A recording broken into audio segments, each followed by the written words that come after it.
Bonjour. Maintenant, nous sommes à la question numéro 5, où on va traiter le cas de la dérivée seconde, ainsi que la concavité et le point d'inflexion. Alors, on peut calculer la dérivée seconde. Alors d'abord, on va simplifier un petit peu la dérivée première, f'. Alors, on a, quel que soit x différent de 1, f' de x égale x moins 1 à la puissance x moins 2 facteur de x carré moins x plus 2. Alors je développe, on donne x à la puissance 3 moins 3x carré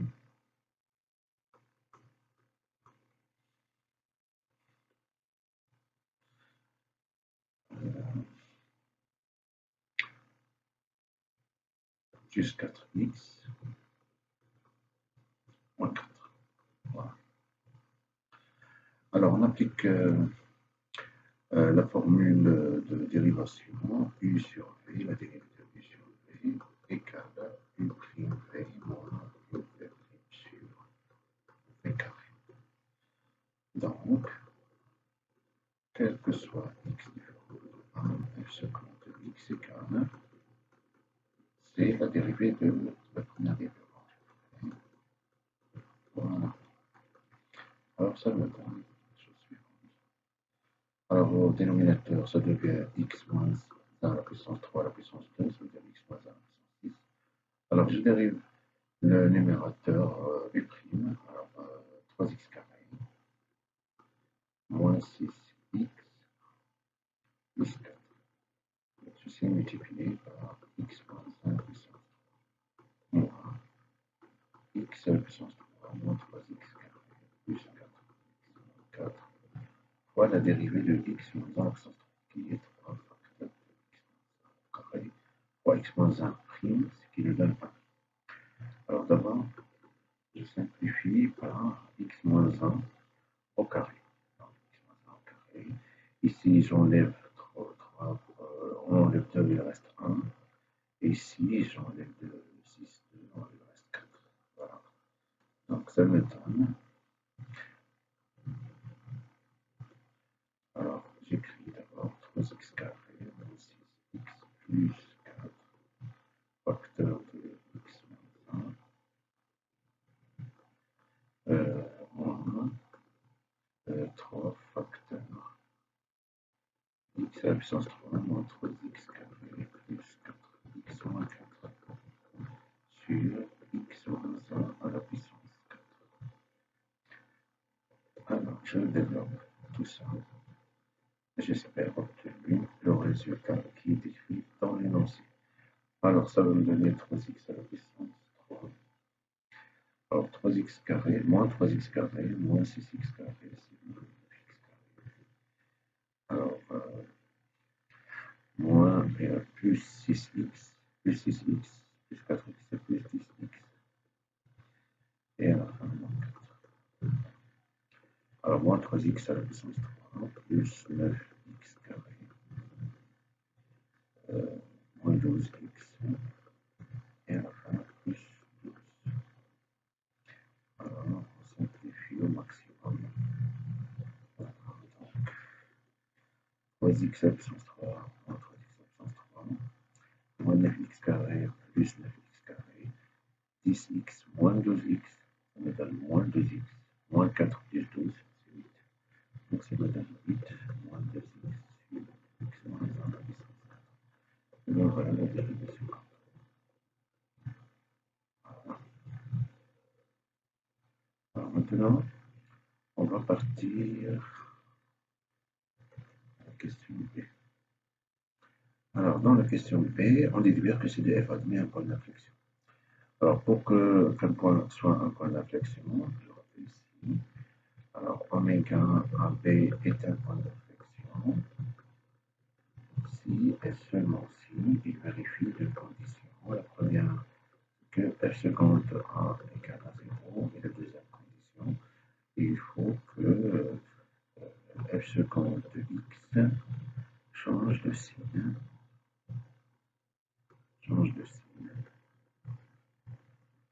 Au voisinage de a. Au voisinage de a, c'est-à-dire lorsque x est supérieur à a et lorsque x est inférieur à a. Alors, d'abord, on va chercher quand est-ce que f seconde de x est égal à 0. Alors, f seconde de x est égal à 0 si et seulement si 8 moins 2x égale à 0. Si et seulement si x égale à 4. Alors maintenant, on ne peut rien dire pour le moment, mais on va vérifier lorsque x est inférieur à 4, lorsque x est supérieur à 4. Alors, si x est supérieur à 4, alors 8 moins 12x, il est négatif. Ce qui implique que f seconde de x est négatif. Pourquoi? Parce que x moins 1 puissance 4, le dénominateur, il est toujours positif.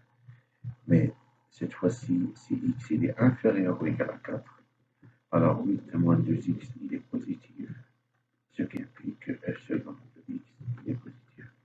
Alors on voit bien qu'au voisinage de 4, la dérivée seconde change de signe. En plus, la dérivée seconde s'annule en 4. Alors toutes les conditions sont vérifiées pour dire que le point d'abscisse 4 et d'ordonnée f de 4 est un point d'inflexion. Alors, avant de décrire cette phrase, je calcule d'abord f de 4. Et f de 4. Alors, je reviens à ma fonction f à 4 facteur 4 moins 2 sur 4 moins 5, tout au carré. Alors, ça me donne 2 sur 3 au carré. 2 sur 3 au carré, c'est 4 sur 9. Donc, c'est 16 sur 9. Voilà. Alors, donc, le point que j'appellerai oméga 1 d'abscisse 4 et d'ordonnée 16 sur 9 est un point d'inflexion. Point d'inflexion de la courbe C de F. Alors, il nous reste la dernière question. Déterminer les équations cartésiennes des tangentes T1 et T2 à la courbe C de F, respectivement au point A et au point O. Alors, le point A d'abord, c'est quoi le point A? C'est le point d'inflexion. Excusez-moi, ça, c'est pas oméga, mais 1. Alors, je sais imposer la notation du point d'inflexion qui est 1, mais pas oméga. Voilà. Alors, on va déterminer ces deux tangentes. C'est une application directe. Alors, alors, première tangente, T1 au point A. Donc, c'est y égale à f' de 4 facteur de x moins 4 plus f de 4. Alors, f de 4, on l'a déjà calculé, il me reste f' de 4. Alors, je calcule f' de 4. Alors, f' de 4, je retourne à ma dérivée, la voilà. Alors, je remplace ici, ça me donne 2. Facteur 16 moins 4, c'est 12. 12 plus 2, c'est 14. Le tout, 4 moins 1, c'est 3. 3 à la puissance 3, c'est 27. Donc, c'est 28 sur 27. Alors je reprends ici y à 28 sur 27. Facteur de x moins 4 plus 16 sur 9. Alors, ça me donne 28 sur 27x. 28 fois 4, c'est 112 sur 27 plus 16 sur 9. Alors, à la fin, ça c'est la tangente T1. Alors, c'est 28 sur 27x. Alors, ici, je vais multiplier par 3, ça me donne 48 moins 112. 112 moins 48. 112 moins 48, ça me donne alors 60, 64, 64 sur 27. Voilà. Et bien voilà l'équation de la première position qui est terre.